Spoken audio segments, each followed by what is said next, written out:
Itu puluhan tahun kemudian tim riset ini itu mendatangi satu persatu anak itu. Apa yang terjadi?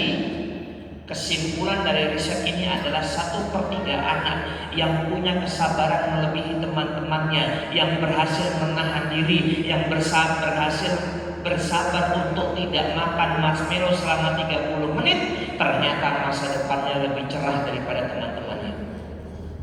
Dari segi nilai di sekolah, di kampus, nilainya lebih bagus. Dari segi kesehatan, badannya lebih sehat. Dari segi karirnya lebih bagus. Dari segi gajinya lebih tinggi daripada teman-temannya yang tidak bisa menahan diri. Artinya apa? Kemampuan bersabar, kemampuan menahan diri itu salah satu kunci kesuksesan. Halo? Coba. Jenengan kan punya anak. Tiap anak walaupun orang tuanya sama, tapi biasanya sifatnya berbeda. Betul tidak? Termasuk kesabaran, kemampuan menahan diri tiap-tiap anak biasanya berbeda. Betul tidak? Pertanyaan saya sederhana. Coba jangan bandingkan. Walaupun kata Farel ojo dibanding-banding kayak begitu ya, tapi coba jangan bandingkan. Apakah benar anak-anak kita yang punya kemampuan menahan diri lebih baik, lebih bersabar daripada saudaranya, lebih sukses hidupnya? Benar tidak? Anak saya 2, tapi saya belum bisa membandingkan anak saya karena yang nomor 1 4,5 tahun, yang nomor 2 setahun kan begitu. Oh baru 2. Ya OTW kan. Atau gini deh, mungkin kalau jenengan punya anak yang masih kecil agak susah membandingkannya. Atau gini deh, panjenengan kan bersaudara, betul tidak? Punya kakak, punya adik ya. Nah, pasti tiap saudara kita sifatnya beda-beda, betul? Termasuk kemampuan menahan diri, kemampuan bersabar, beda tidak? Beda. Apakah benar anak dari orang tua kita yang punya kesabaran lebih baik daripada saudara-saudaranya itu lebih sukses? Sabar menahan marah, menahan malas, menahan emosi, dan menahan yang lainnya. Betul tidak kira-kira? Halo? Nah, jadi kesabaran itu adalah kunci kesuksesan. Jadi kalau kita bahas puasa asyam itu kan artinya al-imsak. Al-imsak itu apa? Menahan diri. Jadi orang yang bisa menahan diri adalah orang yang akan mendapatkan kesuksesan. Dan jenengan itu bisa menahan diri untuk duduk mendengarkan ceramah sampai nanti azan maghrib. Bapak Ibu sekalian, percaya atau tidak, ini yang akan membedakan masa depan kita dengan orang-orang lain di luar sana. Serius. Minimal nanti di hari kiamat kita bersyukur, ya Allah, alhamdulillah, untung saya dulu saya ikut ngaji. Bahkan kita akan menyesal kenapa pengajiannya cuma sejam, kenapa nggak 2-3 jam, betul tidak? Kira-kira ini pengajiannya mau habis maghrib lanjut atau cukup? Sampai isya Pak? Nah, silahkan jenengan sampai isya, habis maghrib saya pulang. Kata Rasulullah SAW, min husni islamil mar'i tarkuhu ma la ya'nihi. Ciri tanda kebaikan keislaman seorang adalah meninggalkan sesuatu yang tidak bermanfaat. Man kana yu'minu billahi wal yawmil akhir falyaqul khairan aw liyasmut. Termasuk berbicara itu harus baik atau diam. Maka dibutuhkan kemampuan untuk menahan diri, untuk bersabar dari perkataan-perkataan yang tidak baik. Mau gosip, mau fitnah, mau ghibah, apalagi, dan perkataan-perkataan yang tidak baik. Terakhir, apa yang Rasulullah lakukan apa yang bisa kita lakukan ketika sedang emosi? Maka berpikirlah hal yang berbeda, Bapak Ibu. Kita kembali ke Rasulullah. Ibunda Aisyah itu istri Rasulullah yang paling, ya termasuk yang paling cantik, yang satu-satunya yang perawan, betul tidak? Ingat ya Bapak-bapak sekalian, ya. Istri Rasulullah itu ketika menikah dengan Ibunda Khadijah tidak berpoligami, betul? Pun Rasulullah ketika berpoligami setelah Ibunda Khadijah meninggal dunia. Dan mayoritas yang dinikahi Rasulullah adalah janda-janda yang suaminya meninggal dunia. Nah, ini penting untuk kita garis bawahi. Bahkan dari istri Rasulullah itu yang perawan hanya Ibunda Aisyah. Yang paling cantik, yang paling manis, yang pipinya kemerah-merahan itu siapa? Ibunda Aisyah. Tapi Ibunda Aisyah yang cantik, yang soleha itu ternyata punya satu sifat, apa itu? Pencemburu. Suatu ketika Anas bin Malik menceritakan bahwasanya Rasulullah itu sedang kedatangan tamu. Jadi ada tamu begitu. Kemudian singkat cerita, ada makanan yang dibawakan oleh istri Rasulullah yang lain. Ibunda Aisyah cemburu, nampannya dipukul, makanannya jatuh begitu ya. Mungkin kalau kita ada tamu, makanan ditumpahin depan tamu, mungkin sebagai laki-laki, sebagai suami marah begitu. Istri macam saya begitu. Tapi apa yang dikatakan Rasulullah? Rasulullah tersenyum menghadap kepada sahabat, dan apa kata Rasulullah? Tenang, ibu kalian sedang cemburu. Jadi yang Rasulullah pikirkan bukan ini istri yang muda, tapi Rasulullah apa? Oh, istriku sedang cemburu. Ada seorang pendeta namanya Zaid bin Sunnah. Ini adalah pendeta Yahudi, Bapak Ibu. Ini ceritanya.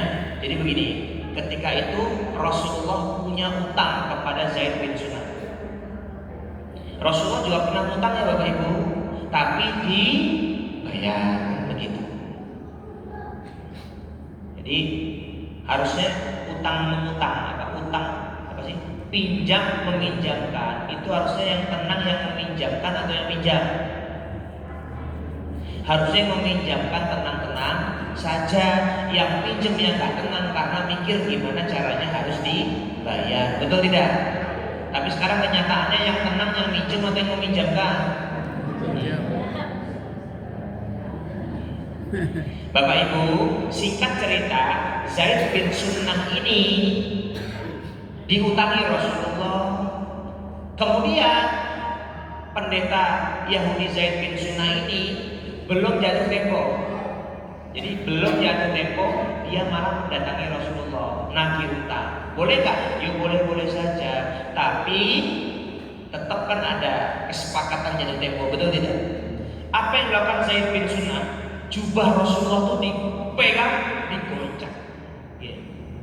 Apa kata Zaid bin Sunnah? Ya Muhammad, bayar hutang. Padahal Rasulullah saat itu sedang di depan para sahabat. Ingat ya Bapak Ibu, Rasulullah bukan sekedar Nabi, beliau itu ya presiden, ya raja, ya pemimpin, ya gubernur kan begitu. Tahu-tahu datang diguncang jubahnya, ya Muhammad, bayar hutangmu. Itu Umar bin Khattab sudah mau menghunuskan pedang itu Bapak Ibu. Kata Rasulullah, jangan, tenang. Dan apa yang terjadi? Rasulullah memerintahkan Umar bin Khattab untuk ke Baitul Mal dan membayarkan hutang Rasulullah. Dan bukan hanya dibayar Bapak Ibu, tapi ditambah dengan 2 kantong kurma. Yang ditambahkan dengan 2 kantong kurma. Jadi bukan hanya pertama sabar, tapi bukan hanya sabar, malah ketika membayar itu ditambahi Bapak Ibu. Nah jenengan tuh kalau ngutangin orang, ternyata oh ini ada tambahan sedikit, alhamdulillah banyak rezeki, senang tidak? Padahal Rasulullah sudah dipermalukan, sudah diangkat jubahnya seperti itu. Maka orang ini bertanya kepada Umar bin Khattab, ya Umar, tahukah engkau aku siapa? Umar bin Khattab mengatakan, aku tidak mau tahu kamu siapa. Kenapa? Umar emosi. Orang tadi mau menghunuskan pedang kok, tapi sama Rasulullah nggak boleh, nggak jadi. Disuruh ke Baitul Mal untuk membayar itu. Dan orang ini mengatakan, ya Umar bin Khattab, aku adalah Zaid bin Sunnah. Umar kaget, loh engkau adalah pendeta Yahudi itu? Iya. Lah engkau kan pendeta, engkau orang yang beragama, kenapa engkau melakukan hal yang tidak terpuji itu?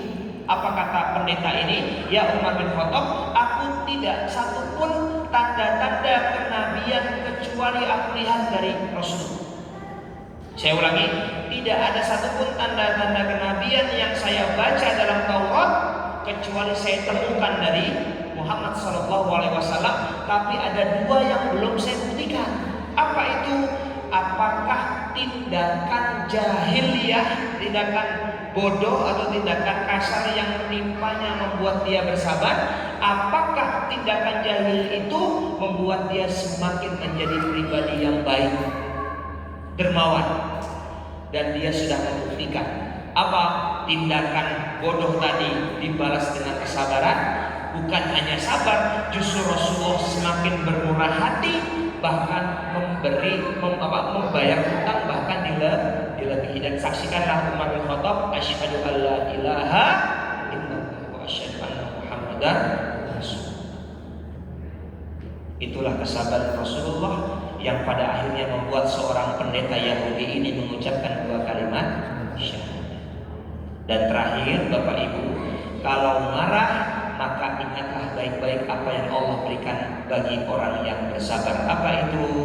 La taghdab falakal jannah. Jangan marah bagimu surga. Innallaha ma'as sabirin. Allah bersama orang yang bersabar.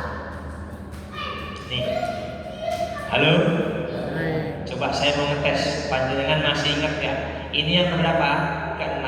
Berarti ada 6 langkah yang perlu kita lakukan ketika kita sedang emosi. Ayo, jangan sampai ustadznya masih di sini sudah lupa materinya. Yang pertama apa? Oke. Yang kedua? Betul. Yang ketiga? Kok ini beda-beda?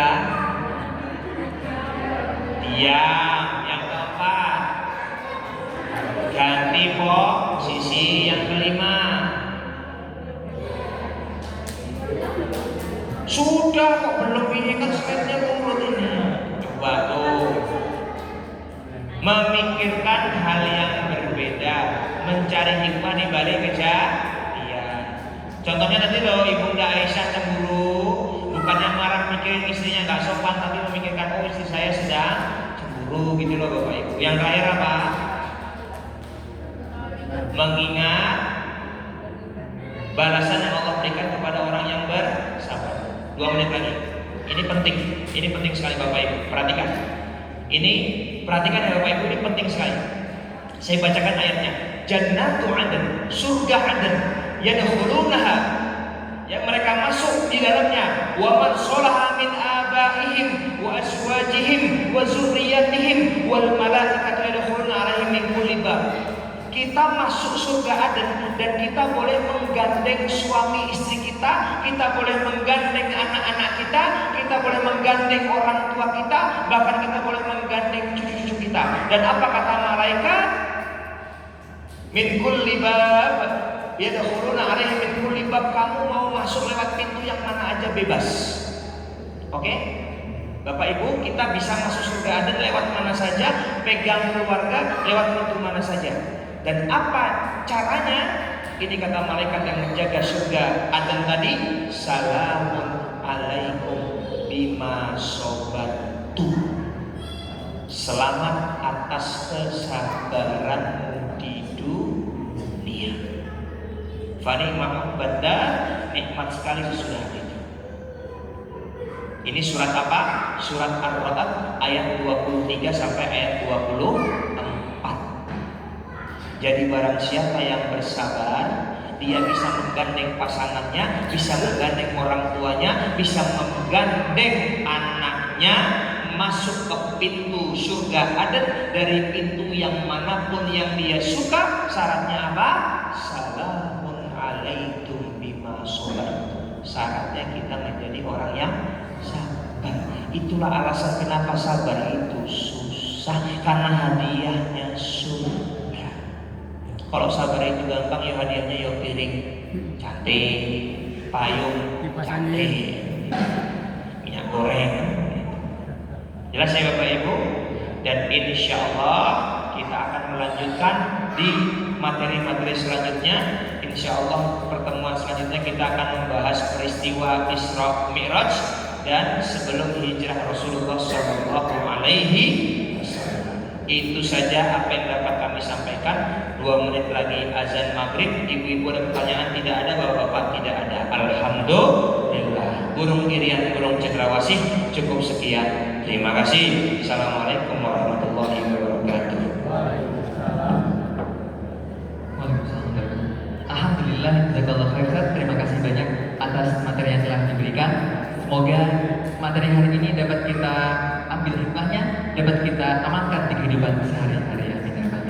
Baik jamaah sekalian, sembari bersiapan menonton maghrib, sebelumnya mari kita akhiri dan kita tutup kajian sore hari ini dengan sama-sama membaca doa kafaratul majelis dan dilanjutkan dengan hamdalah. Subhanakallahumma wa bihamdika asyhadu an la ilaha illa anta astaghfiruka wa atubu